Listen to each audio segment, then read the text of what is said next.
Jamal Thomas. Welcome to the Progressive Soapbox. Bad news. Exceptionally bad news. Exceptionally bad and ridiculous news.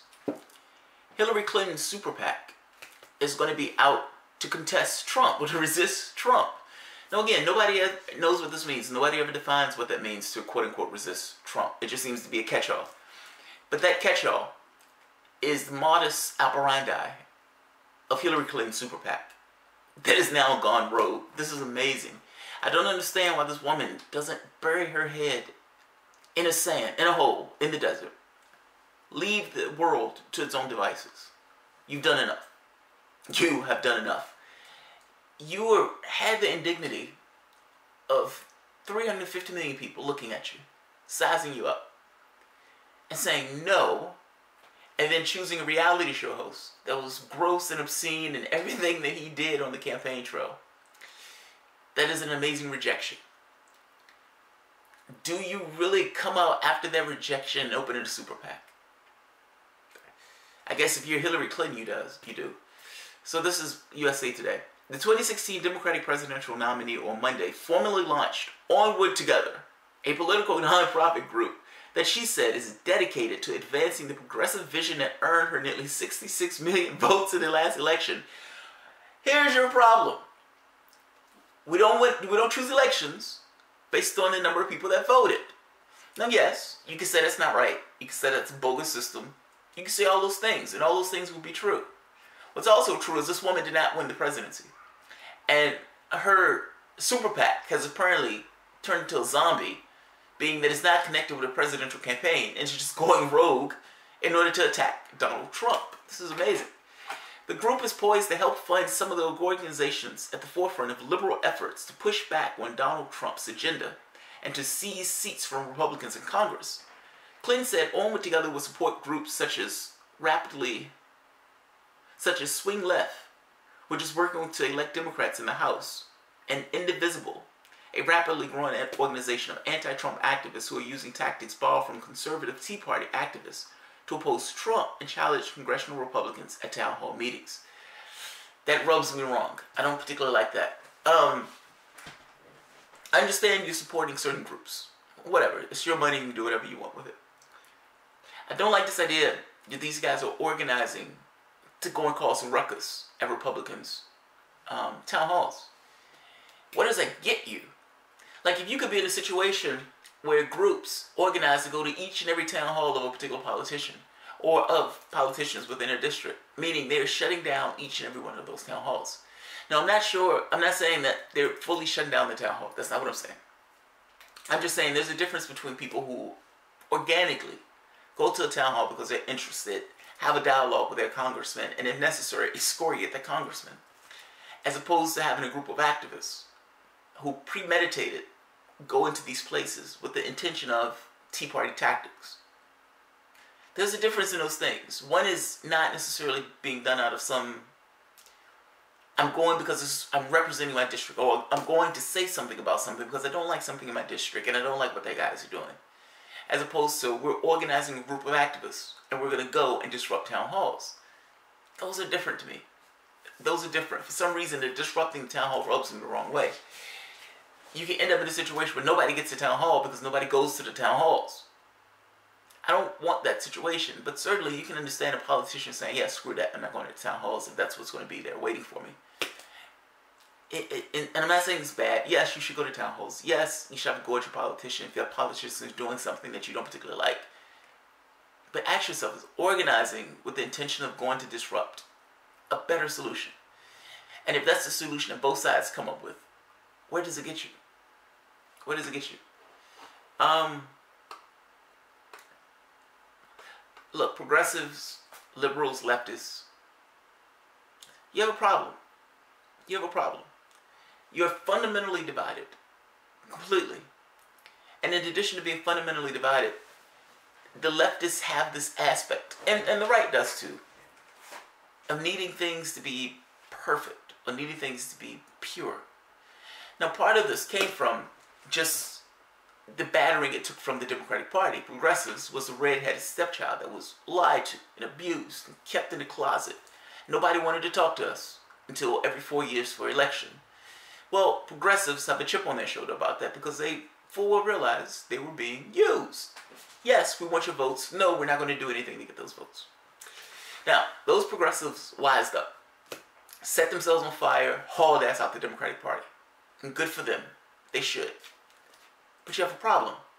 Those people are now in the wilderness. Meaning, Hillary Clinton and her group, just by de facto not having opposition, can get the nomination, pretend she's Bernie Sanders, and stroll into the White House. Now and I'm not saying her, I'm just saying somebody like her. Part of this issue with Sanders getting such, laundering their image, is that ultimately they do want to stand in that spotlight, but they don't want to necessarily do anything to stand in that spotlight in a real way. It is, Chris Hedges has a saying, I like to talk about the poor, but I don't like the smell of it. Yeah, you want those progressives there for votes because you know the public finds them popular. No, you don't want to pass those policies because the people who pay you will balk. And ultimately, you're dependent upon the people who pay you. So progressives, let's still go back to progressives. You have a problem. Some shill can get into any of those seats just by virtue of not having opposition in the left. Organize. Organize. Organize. I can't say it enough. I wish I knew how to do it. I wish I could snap my fingers tomorrow and be like, all right, this is how you do the organization thing and pulling all these people in. But you need to organize. I can't see myself voting for a Democrat. So that leaves me with a conundrum. If I'm not voting for a Democrat, I'm not voting for a Republican, then I'm just voting for like a Green or somebody. But that doesn't really allow me to assert my legislative will. As much as I like Jill Stein, as much as I like the Greens platform, they got 1% of the vote. So, yes, I want to do something. Meaning, if anything you need to... You have two options. You take over the Democratic Party, or you create your own party. I don't care which one. Well, I do care which one. I don't want to vote for a Democrat. I would prefer to have a new party. What I'm getting at is, though, that the basis of that is organizing. The basis of it is organizing. You have an immense and special opportunity. You have a goblin in office. That goblin is a kleptocrat. Everything that you say is wrong about capitalism is essentially bought out in the goblin that's in that office. If you're going to make your argument, this is the time to make that argument. In order to make that argument, you need to organize. I don't know how to do it. Help me do it. Help me do it. Because what I'm seeing is, they're going to say, we're going to resist Trump. All those people who are terrified of Trump, all those people get hurt by Trump. Hey, we're the resistance. Now, resistance is ambiguous. It doesn't mean anything. What does it mean? I have no idea what that means. You're just reflexively resisting everything Trump does? I don't know what that means. So if you're in the situation where you're saying, we're the resistance, and everybody says, yes, I don't like Trump, so I'm going to join them, you could very well possibly get a shill in that office with those people not necessarily knowing who they're voting for, particularly if Bernie Sanders is running on stage with a particular candidate. Bernie Sanders on stage, he's raising a hand. I don't remember what they said, but hey, I remember that guy being on stage with Sanders, and I like Sanders. So I'm voting, I'm going to vote for the shill.